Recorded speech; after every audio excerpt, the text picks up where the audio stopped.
चीज़ों के अंदर बिजी रहता है। हमने ये तय किया और ये एक तरह से एक नई तरह की शुरुआत हो रही है कि हम ढेर सारी एजेंसीज को, प्रोफेशनल्स को हायर करेंगे, पैनल बना देंगे उनका, जैसे उसमें चार्टर्ड अकाउंटेंट्स का पैनल, लॉयर्स का पैनल, एक्सपर्ट्स का पैनल। उनमें से किसी के भी पास एक स्टार्टअप वाला बंदा जाके और उनकी मदद ले सकता है और वो मदद बिल्कुल फ्री होगी। मान लीजिए हमने एक पैनल बनाया चार्टर्ड अकाउंटेंट्स का, तो वो स्टार्टअप वाला जो स्टार्टअप शुरू कर रहा है वो उस उनमें से किसी भी चार्टर्ड अकाउंटेंट के पास जा सकता है, उनसे मदद ले सकता है और वो चार्टर्ड अकाउंटेंट जो भी मदद देगा वो फ्री होगी। इसको दिल्ली सरकार उस चार्टर्ड अकाउंटेंट को पैसा देगी। तो इस तरह से किसी भी लीगल तरह के वो दिया जा सकता है।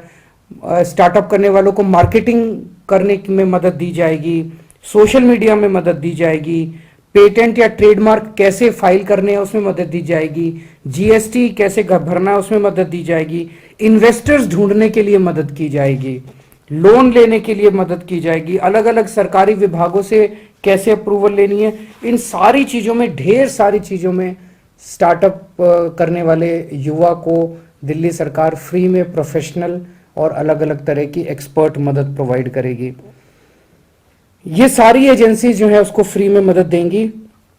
एक और बड़ी मदद उनको की जाएगी कि सरकार जो जो सामान खरीदती है, सरकार जो प्रोक्योरमेंट करती है, उसमें भी स्टार्टअप्स के लिए अलग एक सुविधा होगी। उसमें नॉर्मली जैसे प्रोक्योरमेंट करते हैं हम कोई सामान का, तो हम कहते हैं इतने साल का एक्सपीरियंस होना चाहिए, इतने साल पुरानी कंपनी होनी चाहिए। इन सब चीज़ों में स्टार्टअप के लिए हम ढिलाई कर देंगे ताकि जो माल के अंदर कोई कॉम्प्रोमाइज़ नहीं होगा, माल की क्वालिटी में कोई कॉम्प्रोमाइज़ नहीं होगा, लेकिन उसके अंदर हम उनको मदद करेंगे।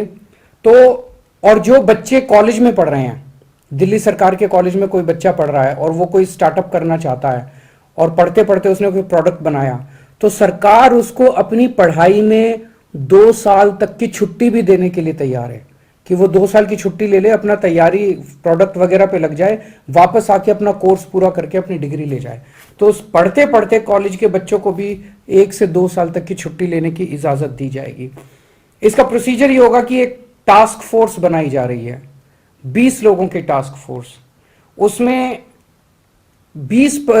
एक केवल गवर्नमेंट ऑफिसर होगा, उसमें थोड़े से लोग एकेडमिक्स के होंगे 10% और 85% लोग प्राइवेट इंडस्ट्री के लोग होंगे, बिजनेस के लोग होंगे। ये अगर कोई भी दिल्ली सरकार के स्टार्टअप में पॉलिसी में रजिस्टर करना चाहता है वो इस टास्क फोर्स को अप्लाई करेगा और ये टास्क फोर्स जो है फिर डिसाइड करेगी कि हमें इन्हें रजिस्टर करना है कि नहीं करना। तो मुझे लगता है कि इस स्टार्टअप पॉलिसी के बाद एक बहुत बड़े स्तर के ऊपर दिल्ली में स्टार्टअप्स का बूम आएगा और मैं उम्मीद करता हूं कि आने वाले समय में हमारे अपने दिल्ली से युवा जो हैं वो यूनिकॉर्न बनाएंगे, बहुत बड़ी बड़ी कंपनियां यहाँ से निकलेगी और खूब तरक्की करेंगे।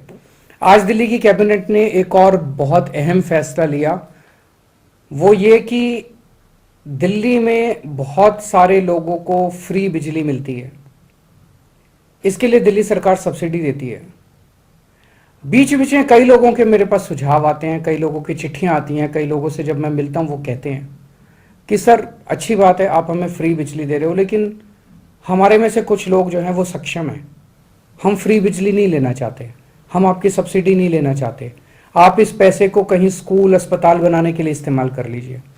तो अब हमने तय किया है कि हम ये ऑप्शन देंगे, हम लोगों से पूछेंगे क्या आपको बिजली की सब्सिडी चाहिए।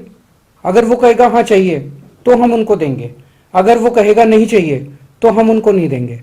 तो ये लोगों से पूछने का काम जल्दी शुरू होगा और 1 अक्टूबर से दिल्ली के अंदर उन्हीं लोगों को बिजली की सब्सिडी दी जाएगी जो लोग बिजली की सब्सिडी मांगेंगे। बहुत बहुत शुक्रिया।